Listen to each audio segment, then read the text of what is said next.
Hey guys, welcome back to the Real Estate Huddle, and we've got episode 74 today, and we are excited because we've got a special guest, and our topic for today is we're going to talk about why anyone would possibly move from California to Colorado and relocate to Colorado. And so we actually have our guest today is Matias, and Matias, you found us on our Apple podcast, right? That's correct. Which is so cool. We appreciate you listening to us. Not everybody has that kind of tolerance to listen to us for that long, so we appreciate that. But you guys have lived in California for how long now? We've been there for about 15 years. Oh, that's awesome. Yeah. Cool. So That's a long time. it is. Raised a couple kids there. 3 kids. So I've got 8-year-old twins and a 12-year-old. Nice. So. That's awesome. Well, and I know we've gotten in touch, and you've been so nice to reach out and talk to us about what your thoughts are. Would love to just for everybody to kind of hear about what your thought process has been as far as your desire to leave California, get to a different location, and why Colorado? I guess why did you give us a call? All right. So a little backstory on me. So I'm originally from Argentina. Grew up in Kenya. My dad worked for the United Nations, so wow. I've had a very nomadic life. So I guess part of the hey, let's explore some other places, a little bit of cabin fever, yeah. Right? Like I can't stay still for too long. But I would say really the life hack here is having an amazing spouse and partner, because otherwise you can't really do much of these things.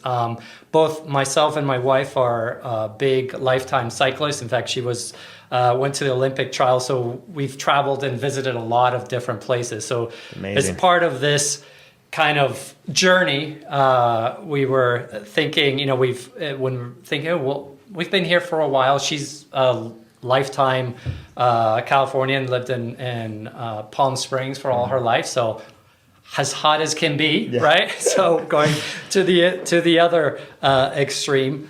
But I think when we were looking at different places, we were considering Camas, Washington, which is just north of Portland, Salt Lake City, which is kind of similar in a way from here, and Denver. And Denver happens, at least in the old days, used to be the cycling mecca. So that kind of has always been a dream of mine since I was small, right? Kind of like, oh, that's where all the pros go. That's awesome. Where all the real people, go. I'm way past my prime, but you can always live the dream, I guess. That's great. And your wife is obviously has been way into cycling her whole life. You've done some mountain biking as well, and that's kind of a passion of yours. So I know the trails were kind of a big draw. And what else from Colorado? I get altitude training. Is that kind of?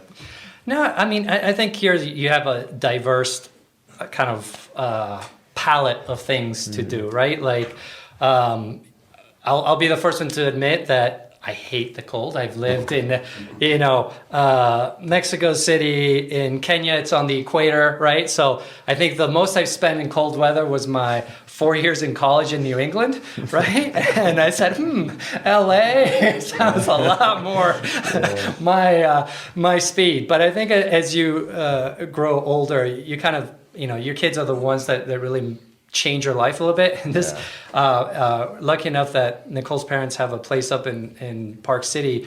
And so this year was the first time that we got out there to do skiing, and I couldn't get him off the mountain, right? So I was like, and then Brock actually told me another little secret that I didn't know about, that up to the 5th grade, you get free Epic passes, right? If you're through the 5th grade, which is, hey, even if it's just for 2 years, that's a life hack right there, right? It's true though. The Epic Schools Pass, because it used to just be only 1 year, and then they made it. Now it's all the way up until your 6th grade, right? I think 5th or 6th grade. Yeah, so you get free skiing so it's like the Epic Local Pass equivalent, but you just get 5 days at each mountain, basically. Oh, okay. So it's hard to outrun that when you got 5 amazing mountains to choose from with Epic. So we did Beaver Creek for a trip, and then we did, I think we didn't use Vail, all of it, because we don't just like driving that far, right. But we hit all the Keystone and Breck days most years when we did that with our kids, and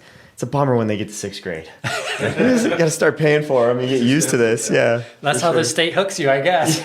Totally. Now they want you to come. Then your kids are the ones telling you, "Let's telling go." you to go. Yep. It's very good marketing. I feel like I want my money back because with my kids, it was fifth grade, but that was a big deal. You still sink the habit in that 1 year. Yeah. Genius marketing. It's true. I never thought of it. So see, think about that. Colorado has these hooks that you don't even know about. That's right. So, I'm learning a lot as I'm here.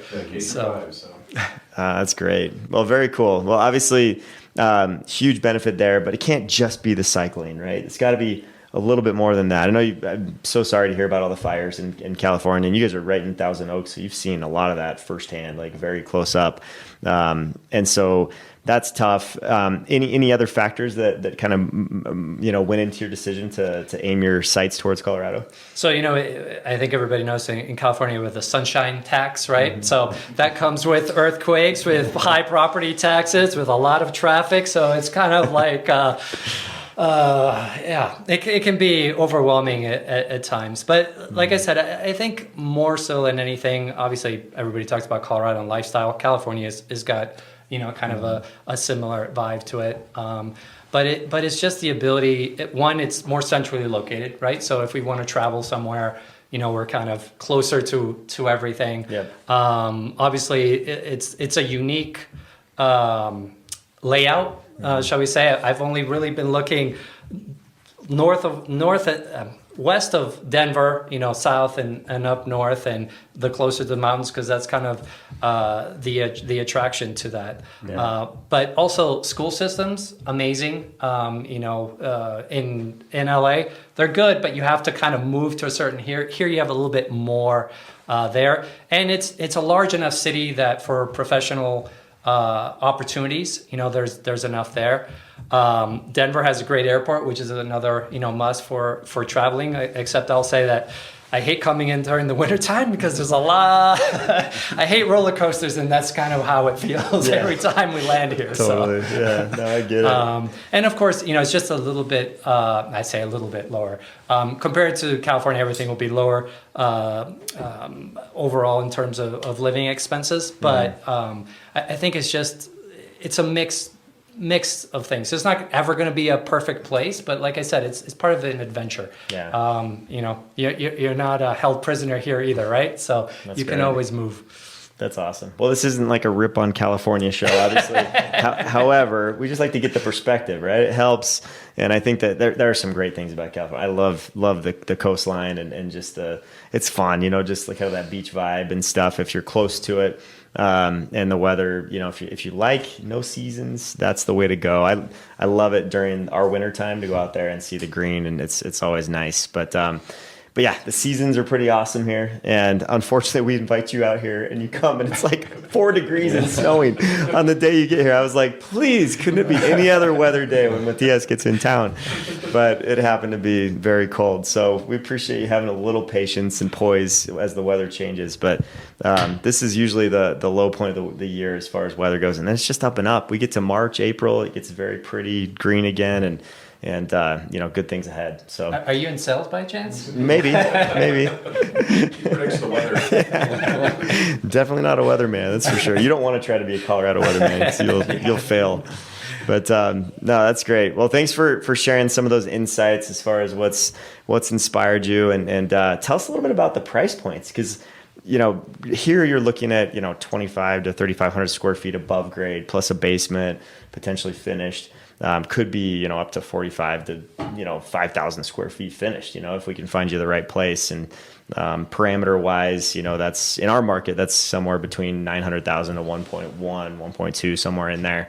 What that same size house in California, what would you be paying over there in that area? Well, let me put this in perspective. So, we have a single family that's about 760 square feet, and it goes for $1 million, right? So, when we do the math backwards, right, it really, you get a lot of bang for your buck. Obviously, why everybody's fit is because you got to go up and down stairs here nonstop.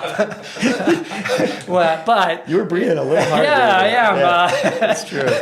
Yeah, you just need to get used to it a little bit. But I do think you have,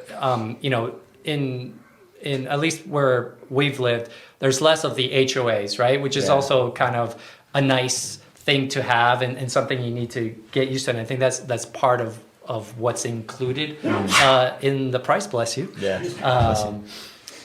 So I think yes, you get a lot of bang for your buck. I think there's a little bit more restrictions in terms of what you could do. Like in California, it's big. We built an ADU. So you have other strategies, shall we say, to expand your living. But I think here we found, when we were joking around, it's like, I think I need 4,000 or 5,000 square feet. And yes, there's 5 of us. I have no idea what it is to live in, 5,000 square feet. What's that? That's approximately 4 times the space that we're living in. We have 4 different houses, so we definitely don't have furniture for that. So maybe an unfurnished basement is the way to go because we won't have too much of that.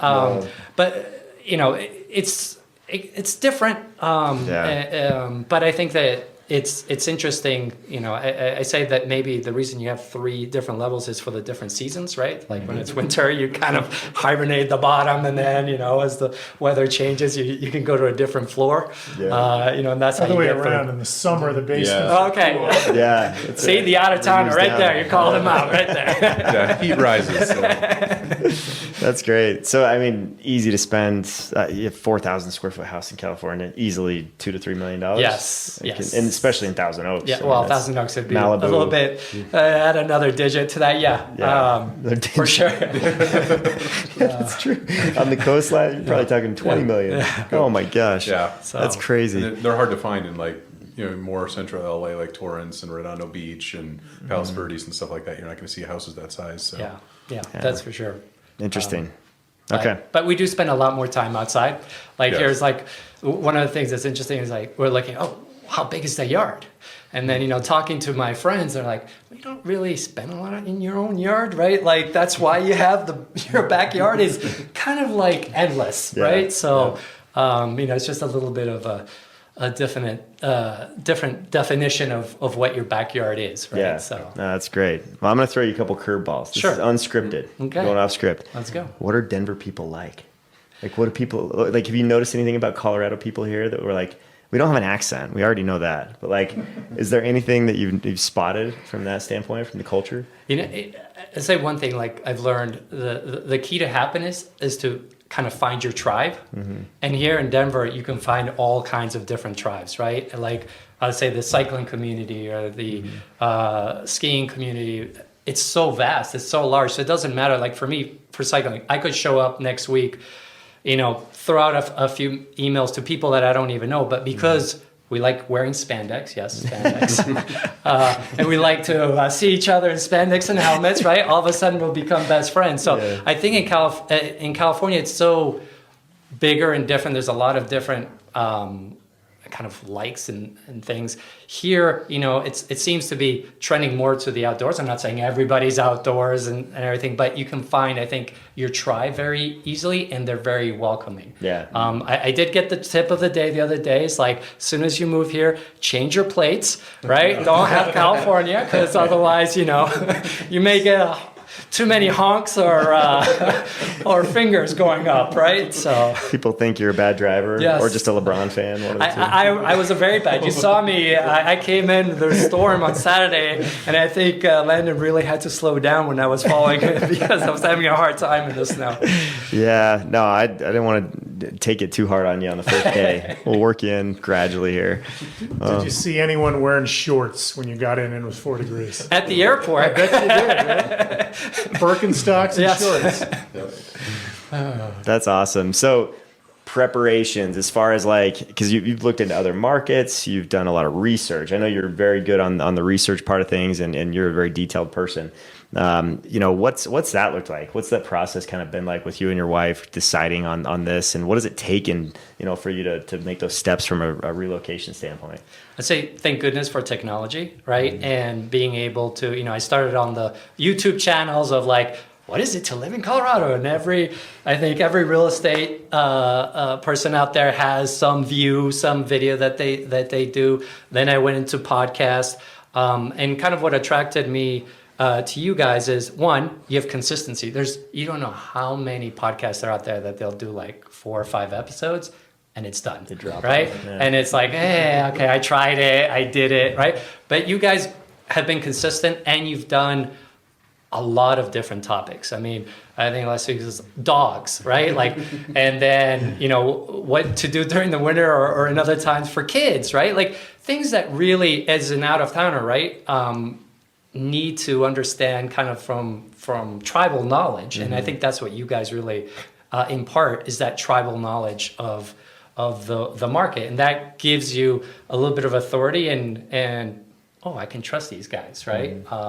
So, and I'll say this one thing about when we were talking, Lyndon, I said, look, Denver is a big place. I don't think I can go with one agent for all of it. And you had no problem. Say, like, you want to do Boulder County? You should probably get somebody that's an expert in Boulder County, right? Here's kind of our area of expertise, and we'll look at that. So I think that's important to, find somebody that understands their expertise and not say, no, don't worry, I can do that. And I think, especially when you're coming from out of town, you really need to lean on folks, right? And understand kind of the outside of what I can read and online, but really you guys live it and breathe it every single day. So it's been great. That's cool. And you made us that first video, some random one that I sent him, and he's like, oh, let me get there. And next thing I know, I get this full video and he's giving all the ins and outs. And it was like, wow, that's awesome. Great. That's awesome. Yeah, we get that assumable. Yeah. So no, it's been awesome to get to know you, and we're excited to get to know your wife and kids as well. But it's just cool for, I think, our listeners to hear, the experience, whether you're coming from California or Iowa, Oklahoma, any place in the country or in the world.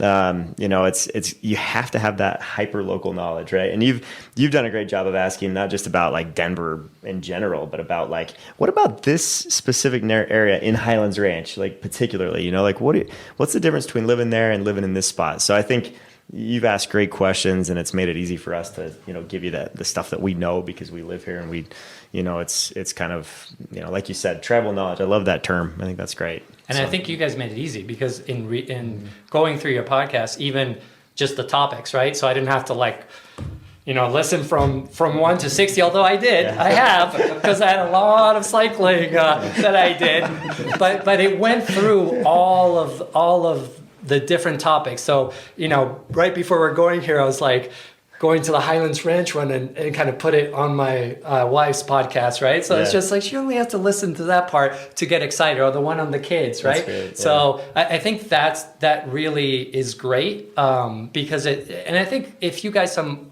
other folks that are coming from out of state, is like maybe recommend which one of those podcasts, they can do, because it's, that's like I idea. said, in the beginning, it's really about having an amazing spouse and partner, because you're not going to do this alone, right? And so if I can fold her in and get her into the right mindset of it, and I'm not saying that it's my idea or her idea, it has to be kind of together. So make those decisions together. And it's just such a process of elimination as far as location goes, right? But then it's just information building until you feel confident enough, or you can take that leap of faith. So we understand how that goes. So that's awesome. Well, great. Man, any other questions for Matias, you guys? What's better, road or mountain? We're going to start the debate. Go real rough there. Back to the biking, the most important thing. Skinny tires and spandex. There you go.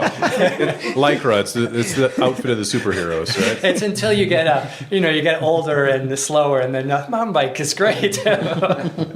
So you can't bike 12 months a year here. You know that, right? You can. All right. Actually, you can. I've mountain biked every Your month. shorts and your Right. The question is, do you have a stationary or do you have a Peloton? Well, that's the thing that I've been just imagining on this basement. It's like, wow, this is my man cave, right down there. So that's definitely the other plus. We don't have room for that. But I'll say it's like in California, it gets to like 50 or 60. I'm like, I can't go outside. And here I'm like, it's 20 degrees and everyone's out there with their dogs and everything. So I guess I have a lot of toughening up to do. We were looking at we're going from the first house to the second house that we looked at, and we see this guy in a full beard, like down to his chest. I mean, big old beard, white beard, full of snow, and he's running with his German Shepherd. Did he have one or two dogs? Just one. Yeah, just one dog, and he's just like huffing and puffing. But he was going fast pace. I bet he was going 7-minute miles uphill, up Highlands Ranch Parkway. Yeah. Yep. Wow. It was impressive. I called Matias just to say, did you see that guy? I was trying to get a picture, like, hey, to send to my wife. Look, this could be you. He's got his camera out. Oh, that's hilarious. Yeah. That's awesome. We're during his off season, doing trains here. I'd say, what are you most excited about coming from LA to Colorado? I think it's just the adventure, right? Like everything is new, right? So it will be, relearning a lot of things, meeting a whole bunch of new people, being made fun as I try to ski, right? And, I just think in general, it just seems like a happier state. But, that might be all the weed. I'm not sure. We started that off in 2015. Yeah. Well, if the skis don't work, just take them back. We'll get another pair of skis. They'll work better. That's the result. That's awesome. What advice would you give to other people that are relocating to Colorado? Or just in general for relocation? I think you have to do a little bit of your own work because I don't think it's fair to just say, hey, we're just looking for, and here's my book of list of things that I want, right? Like that could be a lot of different places. And I think that, I've spent 3 days now just driving around, looking at areas, not necessarily going in, seeing the different houses. You can kind of get a feel, but you really do get an idea of what it is. And I'm not saying everybody has that ability, but there's so much technology out there, so many different ways. You can listen to podcasts or YouTubes about a particular, like Highland Ranch, right? And everybody's going to have a different perspective. So just get yourself informed so that Landon and their team can really be a lot more, I would say, not quicker, but smarter and get you closer to where you want to be as opposed to driving around a lot and kind of spinning the wheels, because it can be frustrating for both sides. You guys don't get paid until the house sells. So, it's a lot of free work, right? But if at least there's some type of strategy around it, then I think you get there a lot quicker, and I think everybody will be happier because everybody's invested in the process, as opposed to just like pretty pictures, right? There's a lot outside of those pretty pictures because, yes, we all live in our houses, but we still have to go to the store, we still have to take our kids to school, we still have to do other things. So yeah, absolutely. Yeah, no, that's good insight. And I think because what I was thinking while you were saying that was just that all the research that you've done, because you've really investigated into this. Like, I think the place that you guys end up in, you're gonna be super happy in, compared to other people that may just have a very surface level type of research, and then they get here and they just buy kind of the first thing that enamors them as far as the upgrades goes or something like that, and then they end up not liking the location as much or something to that effect. So I think the research that you've done has been awesome, and you could almost write a book on how to relocate successfully, just with what you've done so far. So we appreciate that we're a part of that, though. That's awesome. Well, I heard that you have a money back guarantee. If we don't like the house, you just buy it back from me. So that's really what episode was that? What podcast was this? Oh, wait, that was somebody else. Wait, sorry. Well, we love, just for our own enjoyment, hearing like the episodes that you've really had fun with or appreciated. Were there any like lines in the episode particularly that you remember that you were like, oh man, I remember that? Or Spencer talked about spandex and tight-fitting clothes. Yes, he did. I do remember that because I was a little bit offended on that one. Because he said he was a mountain biker that wore spandex. Yeah, mountain bikers don't. No, I do say that you guys have done one. Obviously, with podcasts, you have to keep it short, right? Like to the point. But you always have a direction you're going, right? Like you find some podcasts, you start going and they just go off on some tangent and you're not even, where you need to be. It's like, okay, I've had enough. Does that make you turn your bike and go off the road a little bit? No, it just makes me skip. No, like I said, I think you guys have a wealth of knowledge and you have all that documented. So I do think you guys should try to recycle that. I do think the videos, right, that you said, sometimes when you guys are seeing or showing that the other day I put you on Facebook, right, or my wife to kind of go through it. It is helpful to kind of, as you guys look at houses, that maybe you just do a quick overview of it. I know it's not everybody likes to talk on video, and not everybody's great at it. I'm number one, right? I'm a salesperson, but I hate speaking in big crowds and everything else, right? It's an acquired taste. But I think that's, especially when you're not from here, right? Yeah. It's that tribal knowledge, and it really gives you that authenticity that you guys are the experts, right? Because I don't know how many agents there are in state of, it's just in Denver in general, right? So what really puts you guys apart? At least you have something that you can, hey, listen to this, right? Like, okay, that gives me, hey, these guys are legit, right? Well, that's a great insight on how much video played a part in you like learning and understanding the process, and because you can hear things, right? And you mostly listen to us for the most part while you're on your bike. But how long before, like as you were listening to us, how long before you knew that we had a YouTube segment to this? Well, it took I've been researching for 6 months. That's not saying that I'm doing that, but you're doing a whole bunch of other things. And as I started narrowing down, I wanted to figure out who were the right people to work with, right? And then so I took a little sub-segment. And like I said, the first thing for me that was a big turn-off was like when they do like 3 or 4 episodes and then they disappear. I'm like, okay, you're not really vested. And not that has to be good or bad, right? But if I'm going to learn about somebody, and I had probably about 6 different interviews, with different agents. So it's not like, hey, hi, and I went with you. It was just kind of obviously having some type of, and of course your wife is from Barcelona, so I had to go. Whoa, Madrid. Oh, she's Madrid. Okay. I hope she's not listening right now. Oops. On the topic of controversy, as a listener, have you seen the episode with the filet-o-fish debate? Was that with the Wahoo? And no. I know there were filet fish. There was. It was a big debate, and I'll speak up because Spencer's not here. But Landon is a big fan of the filet-o-fish. At McDonald's. The rest of us were really getting on him for being a fan. Hold on. If you're going to go to McDonald's and you're trying to eat healthy, what else are you going to get besides the filet-o-fish? There's no way that's healthy. It's got to be the healthiest thing on their menu. Water. That's a good answer. They took away the grilled chicken sandwich. Everything but is what crispy. was the other thing that you guys debated? Because it was now that you said it, I remember it was McDonald's. I was like, that's why it must be that I like it, because he's got the same taste as my kids. We will be buddies. That sophisticated palate. Yeah. I don't know if that's I'm gonna have to talk to your wife about that. Hey, Michael Scott from The Office loved the filet-o-fish. I mean, there's the great ones. I'll love the filet-o-fish. Wait, and then wasn't that same one that was about sushi? That you hadn't tried. It might have been in our restaurants. We transitioned from sushi to filet-o-fish. Obviously, I was not here for that one. Yeah. We really downgraded the material. Yeah. So now we're getting off topic. What I said you guys shouldn't do in these podcasts. Jackson is so good at that. It's amazing. That's his job, which keeps it interesting, which is good. But the last question: do you remember what you typed on Apple Podcasts to find us? I just put Denver real estate, and it was just a broad piece of topic. And I went back, like 2019, everybody had a podcast, and then it kind of started disappearing as it went through. So I wanted something that was more recent, right? So that's how I kind of sifted through that. But I have to tell you, I probably everything that had real estate on it for Denver, I think I heard. Denver real estate. So, okay. But yours definitely. That is a lot of riding your bike. Yeah. Yep. You trying to keep up with your wife or catch up to her? Exactly. I'm just the groupie. That's awesome. Anyone have a family member that we think has watched more than Matias?